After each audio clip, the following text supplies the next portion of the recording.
broadcast of our July journal. By now, most everyone watching knows that the subject matter deals with satanic worship and the taking of human life.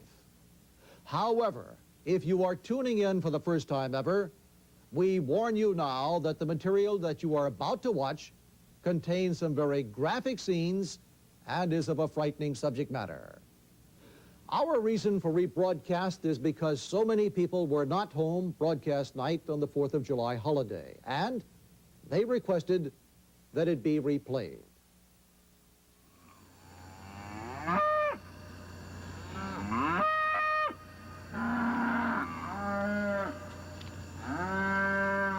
On the night of April 30th, the cattle belonging to the Rose Allen family near Ponchatoula are restless. In a matter of days, 8 of them will fall victim to a cult of Satan worshipers. And what is left behind is perhaps the most visible sign yet of what is becoming an expanding phenomena, especially in South Louisiana and nearby Mississippi. They cut circles around like this and took the heart out. Now you can see how they spread the bone, and they got in there, got the heart out. And then they took the ears and cut the same circle. The animals have been taken as sacrifice on April 30th, the eve of May, sometimes known as Walpurgis Night in medieval literature. That's not all Rose Allen and Betty Hebert found. I was looking for other cows and clues, and that's when I found this house over here. And then I opened the door, went in, and they had all these paintings and drawings in there. The house was all but hidden in the woods and thick underbrush on the east side of the pasture. Now this is definitely an arrow. This is the face of the cow. Yeah. And what would this one be? Betty, what is this right here? I really don't know. You see, this was the second time I came back that this was there. And then the third time is when they put this up top. What do you make of all this? What does this say to you? Well, it frightens me. It truly What does. Betty Hebert and her mother stumbled on was a coven used by Satan worshipers. On one wall was the head of the beast, Satan. On another, the snake, representing Satan in the Garden of Eden. Then when I came back, Betty Hebert had broken up a ritual, and it almost cost them their lives as they tried to leave their property that night. And this car tried to run us off the road. It was not a car, a truck, a black truck, and it looked like it had 2 people in it. And we were really fortunate they didn't, because they kept on running. Then they turn around and do like, they hit the brakes and slide and turn around and then head back into us. And this went on for about 3 miles. The entire situation has left both women anxious and scared. But Betty Hebert says if there is another time, she will be prepared to shoot.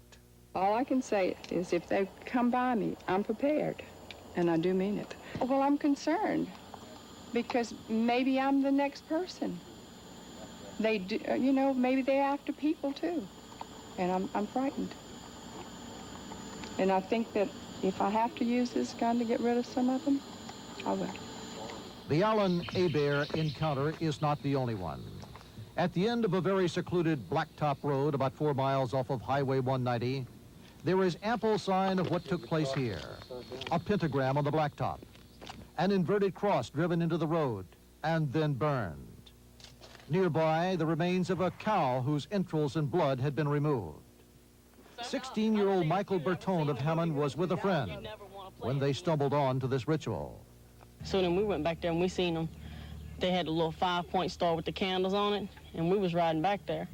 And so then they seen us, and then they started chasing us, so we just took off and left. We didn't turn back.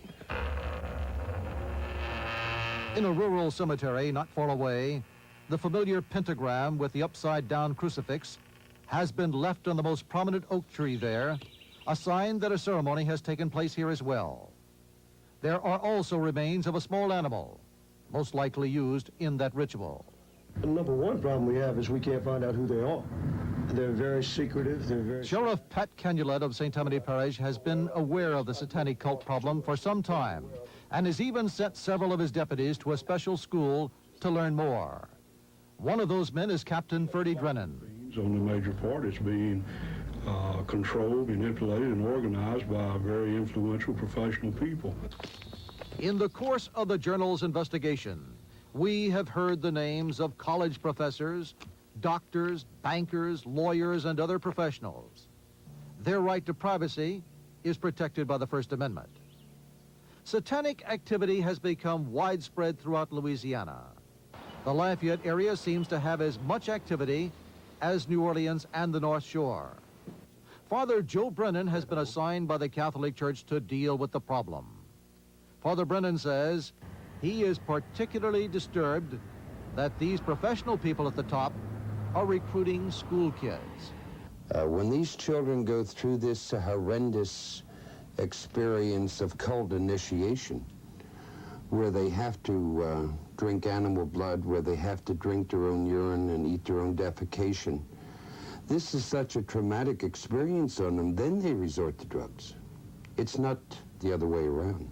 Lafayette Parish Sheriff's Deputy George Armbuster says it is that horrendous initiation process mentioned by Father Brennan that poses a definite problem for law enforcement officers trying to infiltrate.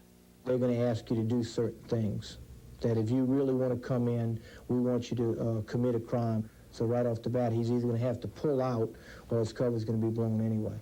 Many of the experts are wondering if the recent spate of satanic movies, such as Angel Heart, may not be drawing cult followers to Louisiana. There's death everywhere these days, Johnny. But what gives human life its worth anyway? Angel Heart and a movie called The Believers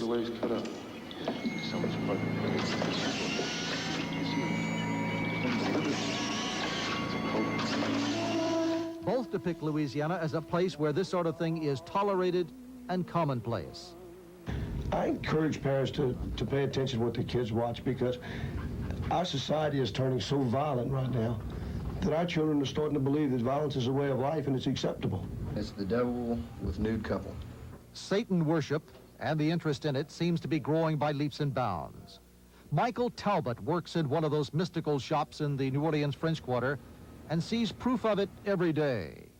We get people coming in here, 4 or 5 a day looking for books on Satanism. And we had one lady come in here about a week and a half ago and spent $300 and cleared us out of all the books we had on the subject.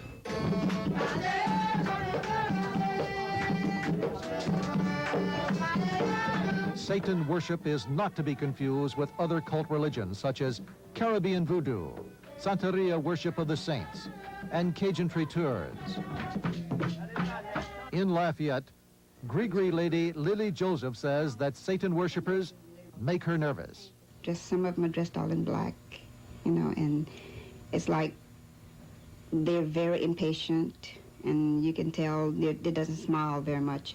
The feeling was much the same in an occult shop on Royal Street in the French Quarter, where a young woman, known only as Melissa, remembers having conversations with Satanists. They're very threatening people, you can just see it in their eyes. They're not happy, and you just tend to stay away from them, is what I did. Father Joe Brennan of Lafayette was sent to Canada and Europe to learn from experts how to discern when a person is actually possessed by Satan. Listen now as he tells of a counseling session with a prisoner. I mentioned the name Jesus Christ, and he leaped over the desk, spitting and grunting. It was a terrifying thing to see what can happen to a person. He came at you? Yes, he did.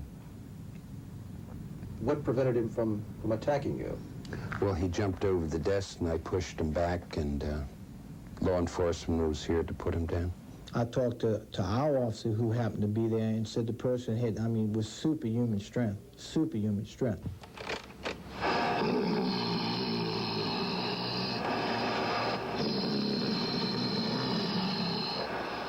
The strength of a person is not the only thing that changes when people come under the spell of a satanic cult.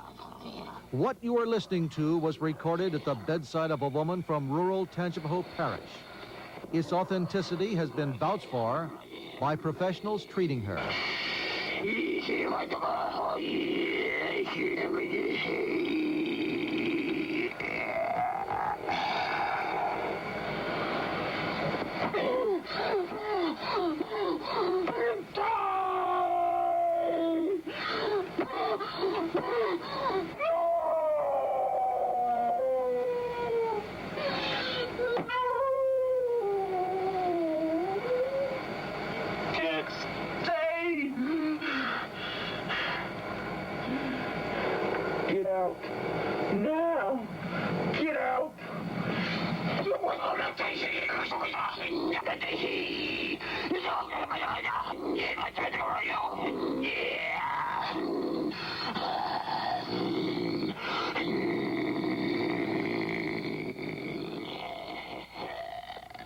The one thing I will never comprehend is not so much the existence of the evil one, not so much human weakness, because that's understandable, but how people can worship the evil one.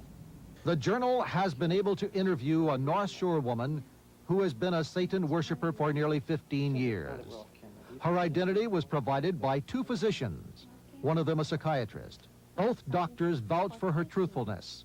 So my friends saw that I was definitely curious about it, and that's how I met older people who were into it. And again, I'm saying professional people. And Give me the professions if you can. a psychologist, there were two, several professors, they had one doctor, there was a psychiatrist in the group also, and there was a banker and several teachers. And at first, I felt extremely out of place because I was one of the younger ones. And I was accepted. I was invited. I experienced various things that I wouldn't have been exposed to. And in the process, my family had no awareness of what I was doing. The woman talked for more than an hour, describing how various animals are used in the rituals, especially cattle, like the ones belonging to Rose Allen and Betty Hebert. It was usually blood through the carotid arteries. An incision would be made and the heart would be taken out very meticulously, and it would be used in the process. The blood would be saved and they would take a chalice. Usually it was from a minister who had left the church or someone. She told how members of the coven, always there are 13, and if someone is unable to attend, the number is always kept uneven. She told how they would drink the blood of the animal and then eat its heart. We would take the chalice, we put the blood into it, and everyone would drink to seal the pact. Contrary to what most people believe about satanic rock music, her particular coven preferred... We listened to classical pieces. It was all like piped in during the ceremonies. It's not something that you would hear heavy metal music or acid rock at that time. This was a very uniformed. We were listening to Chopin, Mozart, Bach. Where would you meet? Various members' homes and also along the river. One of the highest rituals in the coven is the Black Mass. A mirrored image of the Catholic Mass. Latin Mass. Right.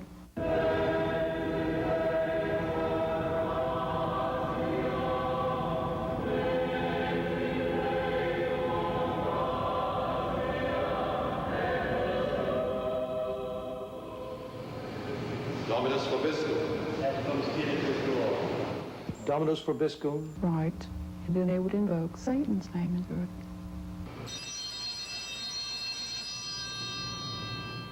You would have the offertory. You would be offering to Satan. Then you would get into the wines, which they would use actual blood and flesh. The Black Mass, the authentic Black Mass, is patterned after the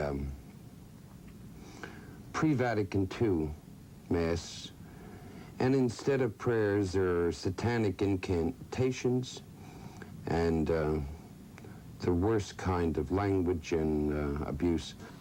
Black masses and animal sacrifices are one thing, but what about human sacrifice? Where 5 years ago we weren't concerned about a satanic killing on a homicide or a body that we found, now we do have to look into it. Up to and possibly including murder. What do you know of human sacrifice? No comment. You know it exists. I do. Listen carefully now as the woman who spent 15 years in a North Shore satanic coven tells firsthand of human sacrifice. She allowed it to slip out, and I repeat what she has already said to me as I try to get her to tell all she knows. Two physicians say she is telling the truth, and what she told me has been verified by a second source. You have seen a human sacrifice. I have. Tell me about that. I prefer not to. Was the person poisoned? Yes. His name or her name was drawn out of the hat Yes. during one of the ceremonies. Yes. Did they know that they were the ones chosen for this human sacrifice? Yes. They acquiesced? Yes. And was it a he or a she? It was a he.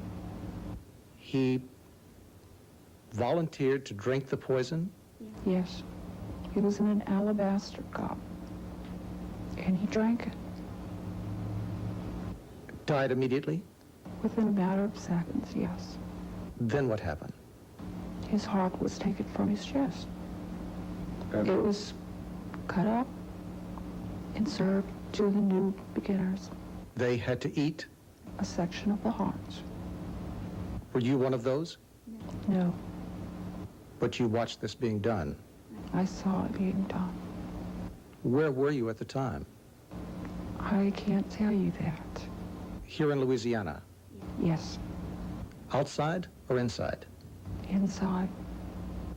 What was done with the remains of the body after this? I don't know. Was there ever a police investigation? Not to my knowledge. The person just disappeared? Right. Was the person well known? No. How old was he? I would say he was 40. 40 years old. If they had selected you, would you have... I wouldn't have been able to fight it off because during the ceremony, for some reason, you get caught up into it. It's like a state of hypnosis. It really is. So you would have acquiesced, let them kill you? Definitely. A lot of times the victim selected is poisoned very quickly. They don't suffer. Only in an act of complete anger would they kill and cause pain. How many other human sacrifices have you ever seen?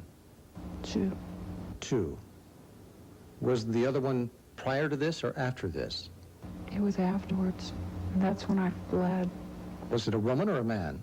This time it was a woman. And again, what happened? Did they pull names? She was selected beforehand. I wasn't really aware of who she was or where she came from. She was dressed in a sheer gown, and she was laid on a granite stone. She drank from the alabaster chalice. She died. Her heart was not taken out. She was just seized. And they chanted around her and wished to seal the pact with the devil. They didn't touch her because she was a virgin. How old was she? She was 18. And you don't know where she came from?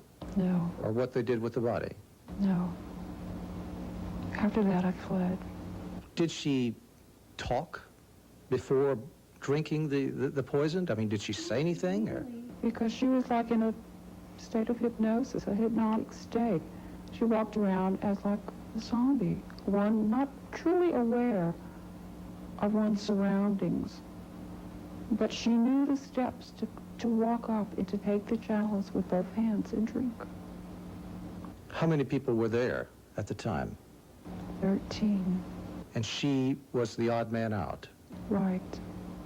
Or the odd woman out in this case? Odd person. How long did the ceremony take place and why? Why? It was to seal a pact with someone in the coven that wanted more power. To go up, the price to pay was higher. A human sacrifice? Right. What was it that the person wanted? I don't know. A lot of times it's not discussed with the members. In the course of the interview, she nearly broke down as she recounted how she was instructed to force a certain man. The person committed suicide. What this former cult member is saying was backed up by Father Emile LaFrance, the exorcist for the New Orleans Catholic Archdiocese. There has been human sacrifice, I know that. Father LaFrance sees people connected in one way or the other with satanic cults almost on a daily basis. There was an individual who a few years ago came to see me because he was concerned about what he had observed taking place in his own home. He was living with a young lady, and all of a sudden, things began to happen in the house. Things began to move. There was a sort of a sense of an evil presence. And in discussing this with me, he mentioned that this young lady had been involved in a coven, and her family was involved with a coven. And as a young girl, she visited the North Lake area and actually witnessed a ritual slaying. Let me ask you this. Whatever became of the young man? Well, this is certainly interesting. Not very long after that, he was found dead. And the two detectives came to see me because they knew I was speaking to him or counseling with him, and they felt that it was a ritual slaying. Forensic consultant Lucretia McBride has written several police instruction manuals on satanic crime and has held seminars for officers. She says she has seen several cases where women are recruited to bear children. They're bearing children for sacrifice. It depends on what type of sacrifice ritual you have. You have satanic rituals that involve only male children, some that involve female children on certain days. Normally, they're laid out in a very precise manner. Everything has a meaning. Every little thing has a meaning. They're laid out. They are opened with a sacrificial knife, and the organs are eaten. Now, that sounds absolutely atrocious, and it does sound While gross. they're alive? It depends. It depends. It depends on who the high priest or priestess is and the sacrifice that they're becoming involved in. The whole idea is the younger you are, the more innocent you are. The more innocent you are, the more powerful that individual has in his organs. So you see, what I'm trying to explain to you, Bill, and is women do are this being recruited to have children for sacrifice. Now that sounds bizarre, but it's been happening. In 1978, an unusual B-grade documentary designed to be shown in drive-in theaters and cheap movie houses was produced by Rosalind Scott and Alan Black. They were able to talk a California satanic cult into allowing them to film a cannibalistic ritual. We are there, and we are beautiful. The film did not hold anything back. It showed the members eating actual body parts and then having a sexual orgy. The movie was withdrawn from theater play, and even now, it is difficult to find in video shops. It is difficult to believe police estimates of 50,000 murders each year in this country due to satanic sacrifice. But that is the figure quoted in the National Cult Crime Network newsletter. 50,000 people, as many as die on the highways in this country each year. But the question is, how do you get rid of 50,000 bodies? They've ground up the flesh for later use in rituals. The bones are ground up, the blood is used in different rituals, and totally disposing of the bodies is what happens. They're just being disposed of. They're being disposed of by cremation. They're being disposed of by being put in garbage bags and thrown in landfills, in dumps. You know, little children on the milk cartons, you know, you wonder where they go. You know it exists. I do.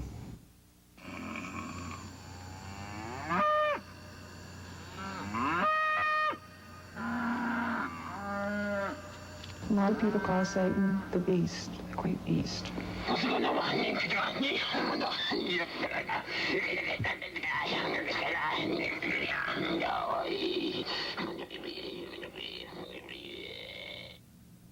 The response from people who knew about satanic activity in New Orleans and the surrounding parishes following the original broadcast was unbelievable. There were literally hundreds who had had at least some knowledge or even an encounter.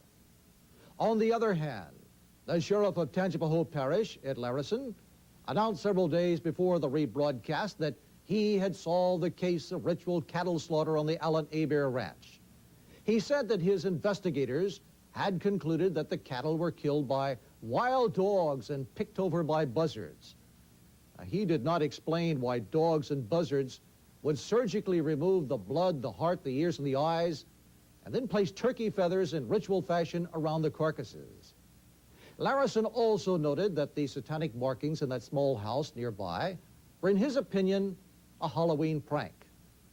Of course, his opinion was contrary to the thinking of the neighboring sheriff in St. Tammany Parish, Pat Canulet. Sheriff Larison has steadfastly refused to be interviewed by this reporter concerning the conclusion of his investigation.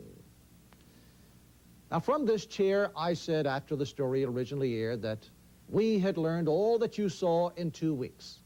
We mentioned that law enforcement was well aware of satanic activity in our area and that they should be able to learn as much or more than we did. We continue to stand by that statement because we've had the opportunity to investigate even further, and what we came up with in another 2 short weeks was even more startling. You could become a human sacrifice. Explain that. Somebody could just drive by, pick you up, throw you in the back of a van, bring you somewhere and kill you. That would be a human sacrifice, wouldn't it? It happens like that? Yeah. This is the baby, and this is a splatter the blood he would make on the wall. Like, this is what my ex-husband drew, and when I saw it, I screamed. It was so horrible. She was screaming. She was throwing. She was knocking her head on the floor. She was miserable. She looked like she was ready to explode. All of that and more on our next journal coming up on the first Sunday in August. Until then, from all of us who work on Journal, good night. Stories are surfacing every day about this sort of thing in all parts of this nation. Now, since our July report and its rebroadcast, hundreds of letters and telephone calls have confirmed evidence of local satanic activity. Some of it by hardcore professionals, some of it by teenage dabblers intrigued by lunatic behavior that dances on the fringe of sanity.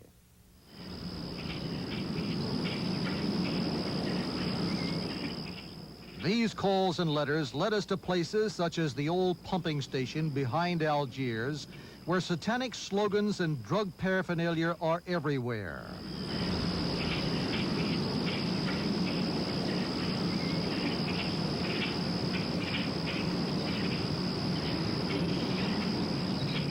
On the outskirts of Hammond, the Fred Wolf family brought us to a secluded house that was ritually marked. The evidence suggests that the activity here was recent. And then when we walked out to leave, we just turned back around and saw this on the wall. To me, it looks like blood.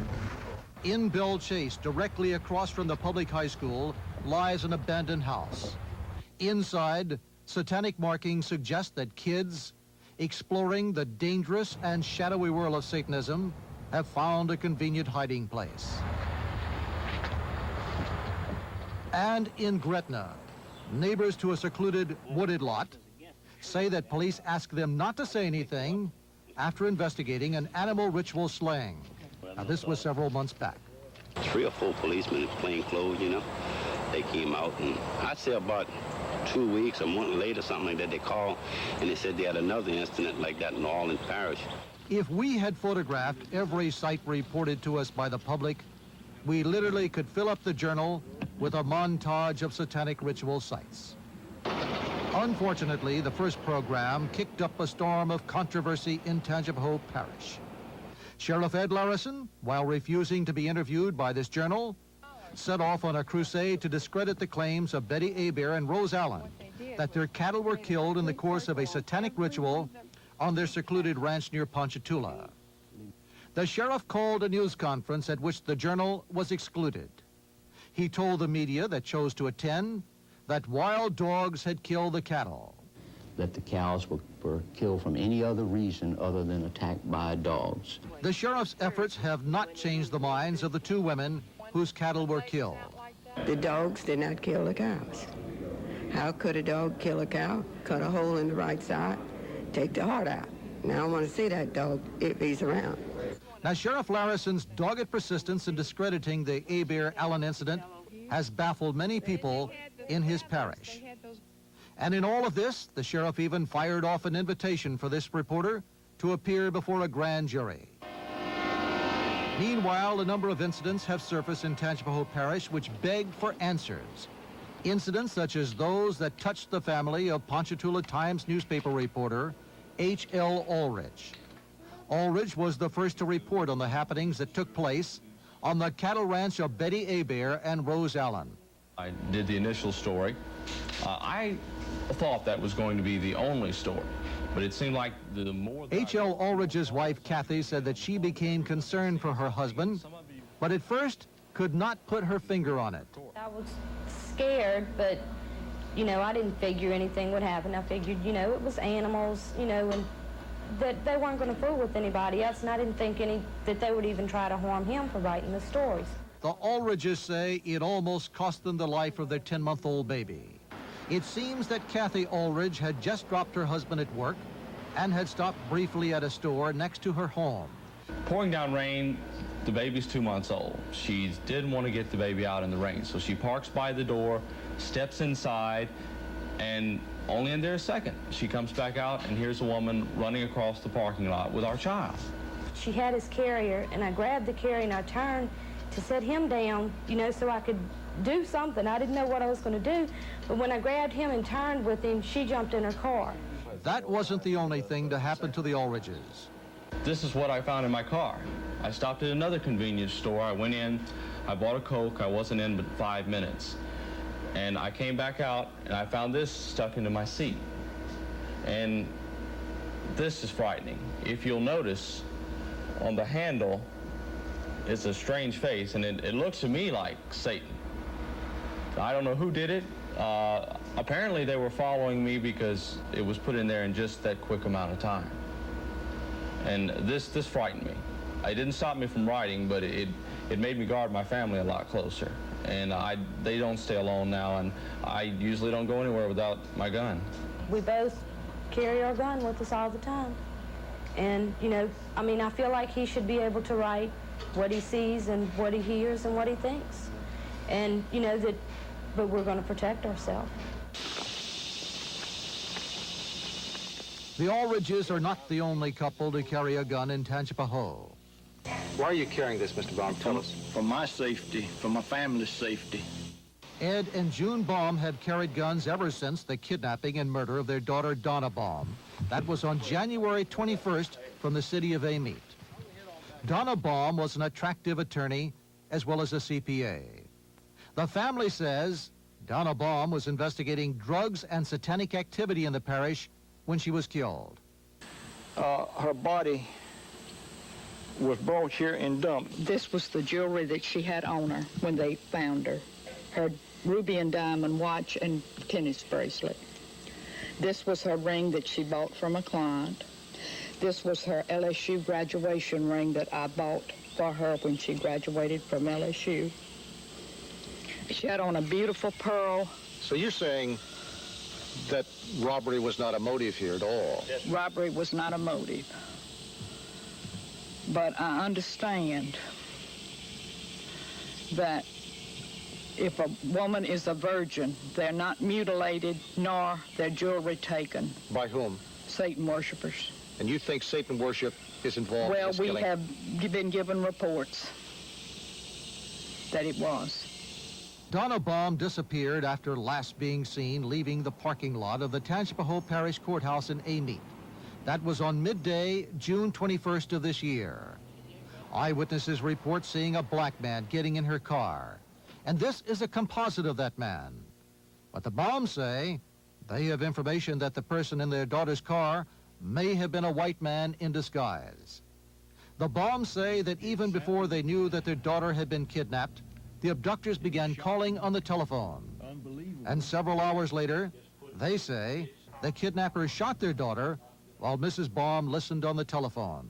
One of the informers said that at that point they shot her when they said June Baum, and at that pause they shot her twice, in which Donna was shot twice. Sheriff Ed Larison of Tangipahoa refuses to be interviewed by the Journal. Now, the Justice Department has interviewed and subpoenaed someone who claims to have knowledge connecting satanic involvement and the murder of Donna Baum. However, only the arrest and conviction of those responsible will prove once and for all whether Satanists were involved with Donna Baum's murder. The Lafayette Parish Sheriff's Department hosted a 3-day seminar last month on how to investigate satanic crimes. Sheriffs from all over the state sent 1 or more deputies to attend and listen to national experts on the problem. St. Tammany Parish sent 2 men. Lafayette Sheriff spokesman George Armbruster says this about rural police officers. I think some of the officers that are in the school that are from some more rural areas are probably shocked at some of the things that they've been told in the school. Chief Armbruster says that law enforcement has been slow to recognize violent crime committed in the name of Satanism. Take Charlie Gervais, for instance. Charlie Gervais of New Orleans admitted to police shortly after being captured that he and 2 accomplices had killed a Metairie man just to see if they had the nerve. Charlie Gervais later confided that it was part of his initiation into a satanic cult in the Warehouse District of New Orleans. Today, Charlie Gervais is confined to Angola for life. Listen now as Charlie Gervais talks about death and his reward for killing. Are you afraid of death? No. No Satanist is afraid of death. What do you think lies ahead for you? Death. After death, though? After death? I'll be given 10,000 legions of souls to rule over in hell. You have been promised this? Yeah. And you look forward to this? Mm-hmm. What are you going to do with these souls? Torture them, torment them, and have them fight against God in the final little war. How are you going to torture and torment them? Tell me, how would you go about doing that? In the same way as if it was like a physical sense here, it'll be there because I'll be immortal, then I'll be able to do anything. I'm gonna beat and rape their children when they come to hell. I'm gonna just dog them. I'm gonna treat them bad. And this is going to give you happiness? Yeah. As a Satanist? Mm-hmm. All Satanists are parceled out 10,000 souls? Well, different for different people, depending on what you do and how far you go into the church. How did you arrive at the 10,000 figure? Is it something you asked for or something that is known or written down? No, it just goes by like your merits. By the time I die, I'll probably have some more. Charlie Gervais can recite practically page for page from Anton LaVey's Satanic Bible. And he says he has intimate knowledge of satanic cult activity in the New Orleans area. And even after the murder, authorities took Charlie Gervais as a kook. We will hear from Charlie Gervais again in this program. Now, when we return, charges of satanic ritual abuse at child care centers.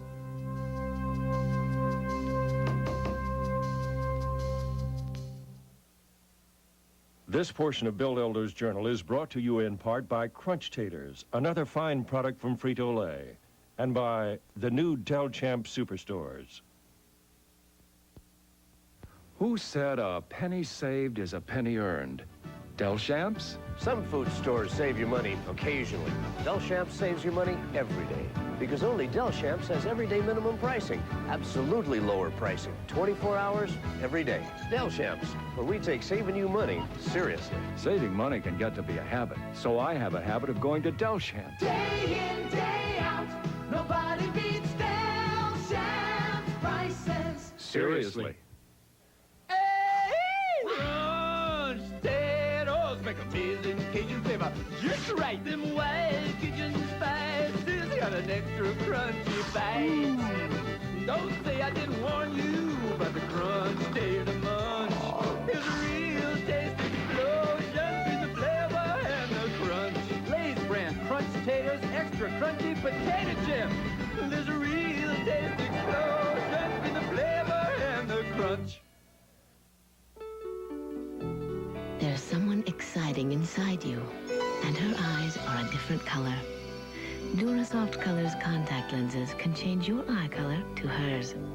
Make your eye color a Durasoft color. A number of parents of small children have told the Journal that at least 3 child care centers in the metropolitan area have been under investigation for satanic child molestation at some time during the past 3 years. Last January, a suit was filed against the Metairie Play Care Center on West Esplanade Avenue in Metairie by Harvey and Eileen Dupuis. The Dupuis' little girl was one of 8 kids whose parents say they were abused at the school, but only the Dupuis carried through with a civil suit. Eileen Dupuis says that everything her child told her and the psychologist points to satanic abuse.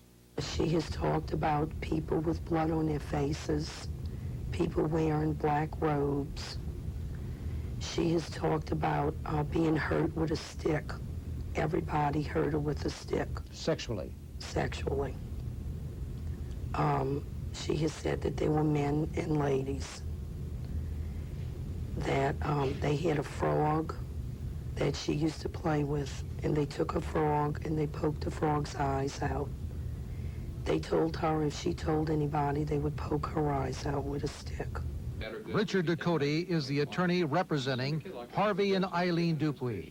Well, all of the elements of satanic ritualistic abuse seem to be present here.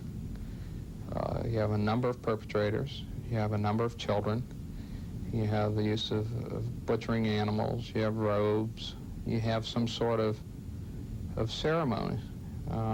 And those are the things you typically see in the satanic sexual abuse cases as well. We took the allegations made by the Dupuis and their attorney to the people named in the suit. Diana Thames, the director, and Chuck McQuarrie, the administrator. I'm sure from your standpoint, there is a curiosity. Why 9 families? We are as baffled about some of these allegations that's been made, and frankly, we are baffled by the lawsuits. We have, again, the open door policy. You can come and go as you please. With 140 children, we always have parents coming in and out of our building at all times. Diana Thames, you were named by the children as one of the persons wearing a black robe who sexually abused them. Well, that certainly is not true. I don't even have a black robe. I am named in the lawsuit, but again, that's typical because I am the director and that comes with the job. The Dupuis and the families of the other kids are particularly angry with the criminal investigation conducted by Sheriff Harry Lee's office. They say that halfway through the investigation, the detective heading up the probe was dismissed. So the main detective working the case was fired for reasons other than the case. Yeah. But did it not leave the case in disarray?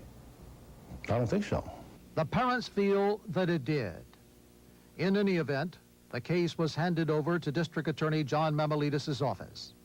First Assistant Marion Edwards, soon after, wrote a letter to the State Health and Human Resources Department which said, and I quote, "This office has reviewed the same and have found that there were no basis for any of the allegations made during the investigation." Now, Marion Edwards admits that he wrote that letter at the request of attorney Jacob Amato, Jr. Jacob Amato, Jr., it turns out, represents District Judges Wallace LeBrun and Jacob Carno, who reportedly owned the majority of stock in the Child Care Center. Now, neither the judges nor Amato or anyone in the office of John Mamalidis would agree to an interview on the matter. Whitewash? I feel it was. For what reason? It seems like, Pete, that Jefferson Parish was not concerned with what was happening to the children, but concerned with protecting somebody. I think that's a possibility. I think given the very close political associations of all the criminal justice individuals involved in Jefferson Parish, that's a possibility. Let's go on to what we have. Okay. Complaints have been made. Your office made an investigation, concluded that there was no evidence there, right? No. There was evidence of child molestation in 2 cases. All right. I mean, there was physical evidence that two of the children. Why didn't you recommend then that some prosecution take place, or because arrest we didn't know, we couldn't tell who did it. Why didn't you? I've read the reports. I'm thinking, so it happened, but you don't know who did it. We understand that from a physical examination of two of the children, there is evidence that the children were molested. At the school? Kind of way. No, there's no evidence that it was at the school. We have no evidence that it was at the school.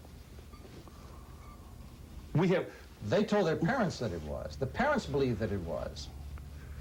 The parents also would not let us talk to the other members of the family. And I'm not suggesting anything.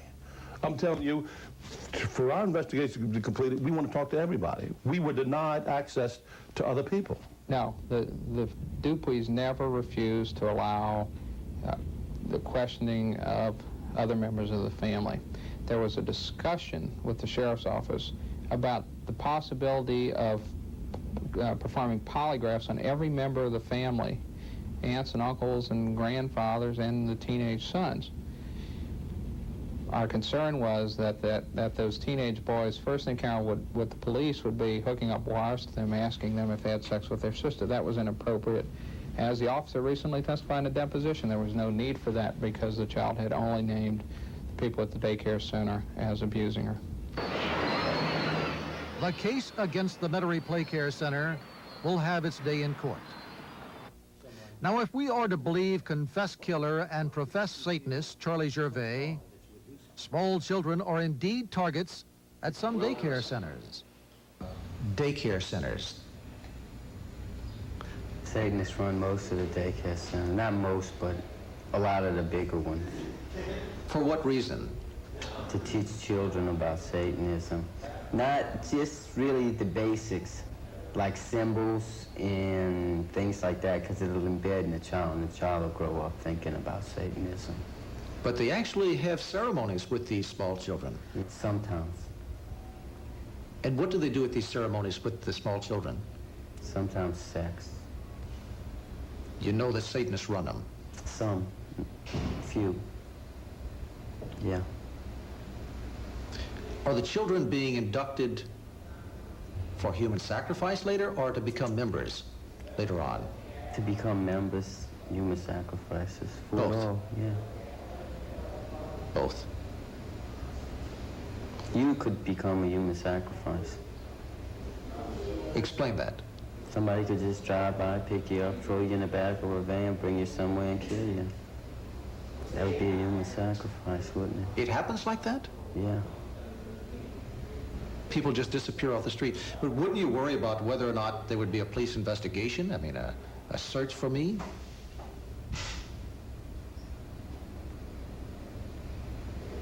No. Least you think that Charlie Gervais is kidding about murder. Police say that he did in fact abduct his victim, a Metairie man, and brutally kill him with a hammer. He concealed the body in the back of an abandoned sofa before being apprehended. Charlie confided that the killing was his initiation into a New Orleans satanic coven. When the journal continues, you will hear firsthand from a young boy whose father introduced him to a satanic way of life, and from a detective who quit the force when superiors refused to believe her reports. Coming up after this.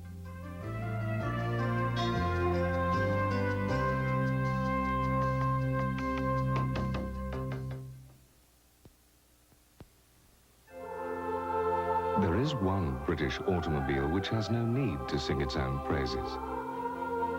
So comfortable, so luxurious, so obviously meant for serious driving. With the possible exception of the Concorde, no machine so nicely put together has ever before come out of England. Starting, surprisingly, at around $22,000. It is the Sterling, the inevitable British road car. She won't go to school. She fights with everyone. She says she hates us. He gets so angry. I'm afraid he's gonna hurt someone. I don't understand. He's just a kid, and he says he wants to die. What's wrong with me? I feel like I'm losing my mind. This can't go on. Talking to yourself about emotional problems isn't enough. We can help. Call North Shore Psychiatric Hospital at 504-646-5500. If everything we are hearing is true, then the saddest part of this entire satanic business is what it does to children who become caught up in it. Which I never understood that. Take the case of Sandra Kellum and her 6-year-old son. She says that her former husband, David Kellum, was a high priest of a satanic cult in Grenada, Mississippi, where David was an assistant principal at the local high school. Little by little, she says that she learned what her former husband was up to. This was at supper time when I was clearing the table. I didn't pay any attention. He was doodling. And this is what my ex-husband drew. And when I saw it, I screamed. It was so horrible. Sandra Kellum said that soon after her young son began drawing horrible things as well, that is when she really began to learn what was going on. This is the baby, and this is a splatter of blood he would make on the wall. The woman needed to go to the hospital, but they wouldn't take her, and the baby was born there, wherever there was. And that after the baby came out, they knew it was a real baby because it went wah, wah. Then they slung the baby. I can tell him this. Skull crushed and blood. Let me tell him. I can probably tell him. You can tell him. Well, the lady was having a baby when they stabbed it. Then they started throwing the baby against the wall, and the mama was crying about it. Your father was there? He was doing all the mean stuff. What did you think when you saw your own father there? Did you think he was all right? No. I didn't think killing a baby was all right at all. On another occasion, the young boy remembers being placed in a small coffin by his father. Can you tell him about being put under the ground and being buried in a cemetery? Oh, yeah, I remember that. It's funny, I lived through that. What happened? He really didn't put me under the ground. He really, put the bottom part of the coffin under the ground part and left the top so he could open it up. He didn't want to kill me because he wanted me to stay alive so he could torture me more. But your father put you in a coffin? Uh-huh, and locked it. But he left holes so I could breathe. I don't know where he got these coffins and things from. Bought them from some place. I don't know where he really got them. Why did he do that? I don't know. He was just an evil person. Sandra Kellum says she has since been told by experts on Satanism that the significance of the coffin and the mock burial was to symbolically kill the mortal child's soul and give him rebirth as Satan's son. Sandra Kellum says she believes that her husband began using their son in satanic worship soon after he was born, and that went undetected for 6.5 years. How many times did you witness something like this with your father? Almost every day that my mom would let me go out with him, because not every day I would tell her about what was happening. Why didn't you tell your mom? Because David would sometimes tell me he would kill me if I told anybody about it. Anyway, David told me to go tell him where the gun was and for me to go get the gun and shoot my mom. He just told me to do it in her sleep. And I wouldn't listen. Sandra Kellum says her husband quit his job as assistant principal and left town when she went to authorities. She says she brought the case before a grand jury in Grenada, but nothing came of it. Attempts to find David Kellum to get his side of the story were unsuccessful. Yes, it happens. And Father Joe Brennan, a Catholic priest from the Diocese of Lafayette, Louisiana, has been especially trained to deal with satanically abused children. And he says he has seen literally hundreds of cases like the young boy. There's only one word for it, and it's diabolical. They have created these children to be human time bombs. They have created these children to carry a presence of an evil until hopefully sometime in adulthood this can be dealt with. The Journal spoke with social and medical scientists about all of the things that you have seen tonight. They are Dr. Jim Houck, an anthropologist studying the occult under a Fulbright scholarship. Dr. Pat Galloway, a popular sociologist who counsels hundreds of people each week on his talk show. And Dr. Amit Kastapol, a New Orleans psychiatrist who has treated adolescents involved in Satanism. When we asked the scientists why they thought people were turning to satanic worship, the answers went like this. In particular times in our life, we're very vulnerable. If we're going through a lot of stress, if we're going through a situation that we can't understand and somebody gives us an explanation and they're charismatic enough to put this across, I really think that they could get involved in some form of worship that's not good for them. These people really don't seem to, from what I know and from reading literature, they don't really seem to have a concept of evil per se, in other words, of the way that we think about evil. They've somehow, they haven't really bracketed it out. They don't ignore it. What they've done is incorporate that into the good. It's a magical pagan idea, so by itself, that's nothing new. It has happened across cultures and across civilizations. So there is that aspect of people that will always be drawn to these kind of things. The illusion is that if you sign the pact with the devil will give you the power to do whatever you want, but then you are the slave to devil. So do you really have the power or you don't? Meaning that's the fallacy of it all. The question in everyone's mind seems to be, how widespread is this Satan business? Law enforcement, or at least some elements of law enforcement, are trying to find out, as evidenced by the recent seminar in Lafayette. But take the case of former Jefferson Parish Detective Mary Forsythe. Detective Forsythe says she discovered that 2 teachers in the Jefferson Parish school system were in fact Satanists and actively recruiting students. And when she pushed the investigation, I was moved from the day shift when I could have gotten my information from the different schools on addresses of children and how to reach them. And I was moved to the evening shift, and I couldn't do any more work on the case. you felt that they were throttling you. Yes. Mary Forsythe says her investigation led her to conclude that Satanism among high school students was spreading faster than anyone could ever imagine. I would say, when I'm saying 100, I'm meaning in one school, coming from one high school. When Detective Forsythe tried to convince ranking authorities that public school teachers were themselves recruiting students into Satanism, she says she was stonewalled. I requested that the superintendent of the Jefferson Parish school system be notified about these two people in our public school system. What was the response of the people above you? I have never heard anything about the Jefferson Parish superintendent ever being notified. You're saying then that Harry Lee's department is covering up all of this? I don't know if you'd call it a cover-up, a lack of interest, or I felt that I was completely discredited in working this case, that I had people ridiculing me, have past remarks that she's crazy. They ran behind me with the Holy Rosary, and actually it was to the point that I really felt like putting my head down when I walked in, but I knew what I had was real. Mary Forsythe, with a 10-and-a-half-year unblemished record, finally quit the department in frustration. Sheriff Harry Lee says he is unaware of Detective Forsythe's problems with her ranking officers. But Mary Forsythe's ridicule is not uncommon.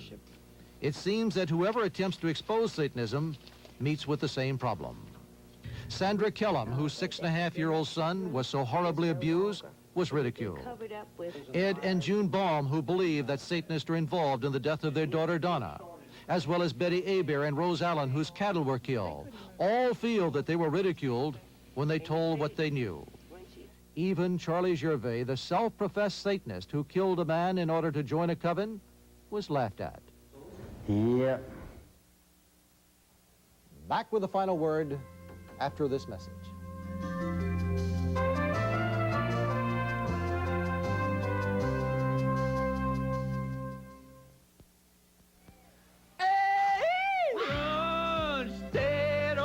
Amazing Cajun flavor, just right. Them wild Cajun spices got an extra crunchy bite. Don't say I didn't warn you about the crunch day to munch. There's a real taste explosion in the flavor and the crunch. Lay's brand crunch taters, extra crunchy potato chips. There's a real taste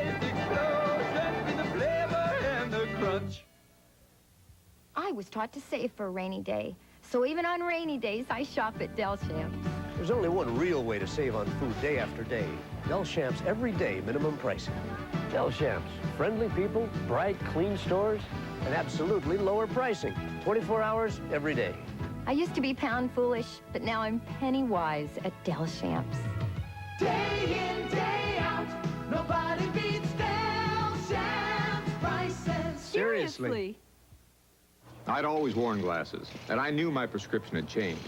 But I put off getting a new pair because it's such a hassle. Waiting 2-3 weeks. Then I tried Lens Crafters. Lens Crafters crafts your quality glasses in about an hour by putting the whole lab right in the store so you can see better, faster, in about an hour. Did it on my lunch hour. 1 hour. Now that's my kind of people. Lens Crafters, custom crafted eyeglasses in about an hour. The Esplanade in Kenner and the Plaza at Lake Forest open Sundays. This portion of Bill Elder's Journal has been brought to you in part by Crunch Taters, another fine product of Frito-Lay, and by the new Delchamps Superstores. Tonight's Journal brings to a close this program for the rest of the year. 4th Down on 4, which brings you the football scores on Sunday night, has an original claim on this time slot. However, the Journal will return at the first of the year with stories that you won't find anywhere else. Now, we who work with the labor of love on this program are proud of the product that Journal has produced during the past 8 months. In fact, we leave you now with scenes from most of those stories and the names of the people who worked on them. Until January, good night.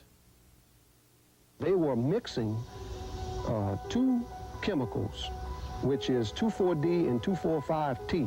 And if they did mix these two chemicals, and that would be the property of Agent Orange, which is, we learned later, was being used in Vietnam.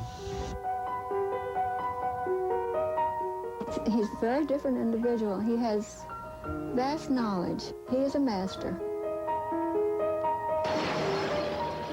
Hot donuts with a flame. This whole neighborhood has the best of everything.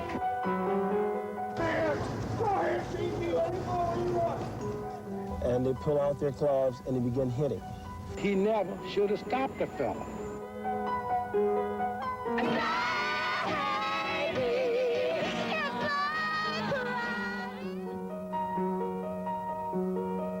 That's my baseball.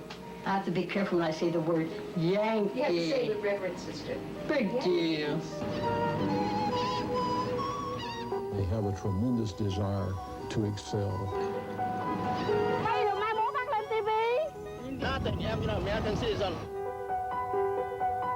Very few cities have personalities, and New Orleans has a real personality.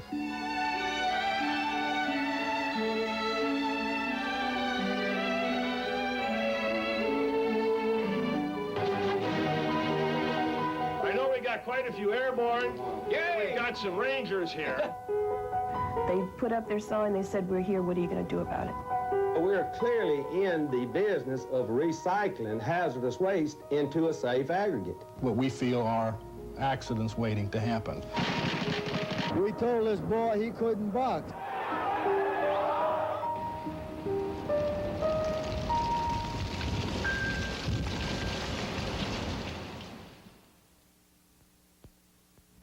I wouldn't want to wake up someday and think, oh, I should have done such and such for my kids. No mother wants that. If I didn't work on Citrus Hill, I would have thought, my kids get enough calcium. I serve them plenty of milk and cheese. But just because you serve it doesn't mean they finish it. What we did was add a special calcium system to 100% pure orange juice. Fresh, delicious juice, so you know your kids will drink it. Valerie loves it. To her, it's just juice. To me, it's calcium she needs. I feel good that I help make Plus Calcium. I feel even better serving it. Current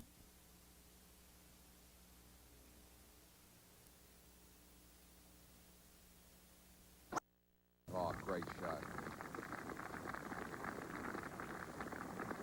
12th slopes from back to front, so he'll be coming downhill for his birdie try.